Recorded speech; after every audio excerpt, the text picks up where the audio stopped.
It's pulo time. Today is May 8th, Thursday. Samahan niyo kaming mamulot ng mga itlog. May 8 ngayon, so fiesta ng mga taga San Miguel tsaka Marilao. So happy fiesta po. Marami-rami tayong makukuha ngayon.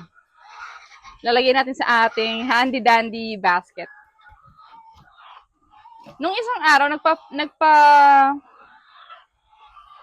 araw, nagpa-deliver kami ng feeds. Nagkataon naman, bago siya mag-deliver, umulan ng malakas.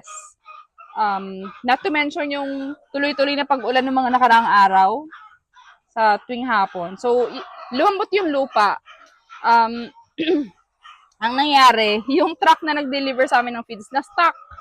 May laman yung truck na more than 100 sacks ng feeds. So, mabigat. Mabigat yung laman ng truck plus malambot yung lupa. So, na-stuck siya, nabalaho talaga siya ng malalim. So, ang ginawa nila, inisa-isa nilang ibaba yung mga feeds. Buti na lang, may lugar kami na pwedeng paglagyan ng mga feeds para hindi mabasa. Tapos, sinubukan nilang maalis sa balahaw yung gulong nung gabi, kaso hindi kinaya. So, binalikan na lang nila kinabukasan. Buti naman, ganun lang yung nangyari. Tsaka buti na lang, dito sila nabalahaw sa amin. Meron kaming place para pwedeng pagtaguan ng mga feeds. Tsaka safe sila. So, all is well naman. Okay naman na sila. Yung 100 sacks kasi na remaining dun sa truck, i-deliver sa dalawang farm. So, hindi siya na-deliver nung same night. Na-deliver na lang siya kinabukasan.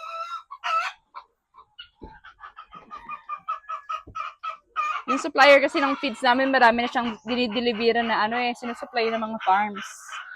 Tsaka mismong mga tindahan ng feeds dito na malapit sa amin, siya nagsusupply. 2 araw ko nang gamit tong basket na to. So far, gusto ko siya. Hindi lang namin nalalaman kung ilan ba yung nakukuha naming itlog. Kailangan pa namin siyang bilangin ulit isa-isa. Pero okay lang.